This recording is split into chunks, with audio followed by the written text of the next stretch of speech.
Extraction is out on Netflix now. New action film starring Chris Hemsworth, mainly known for playing Thor in the Marvel Cinematic Universe. In this film, he plays Tyler Rake, a black market mercenary who very clearly has a death wish, is shown to be reckless and without consideration for his own safety or life. He goes on a mission to recover the son of an Indian drug lord who is kidnapped by his rival from Bangladesh. Tyler goes in with the support of his team to get the boy back, safely escort him through the crowded city to the extraction point and deliver him back to India. Problem is, as you may expect, the mission very quickly goes sideways and a simple escape turns into a deadly game of hide and seek. So, long story short, it's an alright action film, exactly what you would expect from a movie based on this description. The plot is so-so, the dialogue is relatively stiff, it's all a pretty straightforward affair. However, as I was watching it, I thought to myself, well, the action is pretty well shot and directed, and that's probably the most important aspect of the film. And then the chase scene happened. There is a scene in the film, it's relatively early on, which is the absolute highlight of it all, because it's about 12 minutes of non-stop action made to look like it's one continuous, unbroken single shot. There are hidden edits, of course, but I myself only was able to spot one, and that illusion of it being a single take is certainly well preserved. And, I'm a sucker for those single take sequences, so the fact that they managed to do it for 12 minutes would have been impressive enough alone.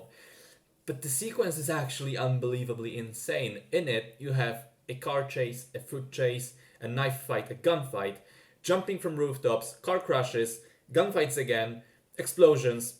There's everything. And it's like Atomic Blonde and John Wick on steroids. It just goes on, and you think, okay, the best is probably already behind us. And then another crazier thing happens. After the film, I looked up the director, Sam Hargrave, and he's actually a professional stuntsman. He was a stunt double for Captain America in all of his movies, and he helped design some of the fight choreography in the Marvel films. So the guy clearly has experience, and it shows here. It's kind of the same story as with Chad Stahelski and John Wick movies. You take a guy whose entire life is shooting action sequences and get him to direct an action film, yeah, it's going to be pretty damn impressive on a technical level.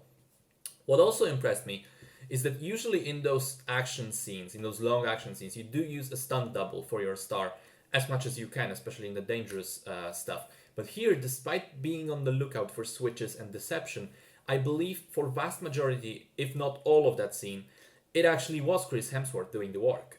I can tell you he definitely did all of the choreography related to gunplay, because you can clearly see it's him, it's his face. And that choreography at times is on par with John Wick. And if he also actually really did the rest of the stunts, which it looks like he did, holy shit, man, that's commitment right there. Now, admittedly, after this prolonged sequence, the movie kind of tones it down. It sets itself an insanely high bar, which it never reaches again. But even so, the rest of the action sequences are pretty solid still, and even though the third act kind of loses all semblance of reason and just discards the logic for the sake of cool, it does stay fun. So I'll put it like this: if you dislike action films, Extraction is not the one to convince you. But if you do like them and want an entertaining 2 hours, do give it a chance. I think it deserves it, even for just that one chase scene alone. Because for those 12 minutes, it is cinema at its best.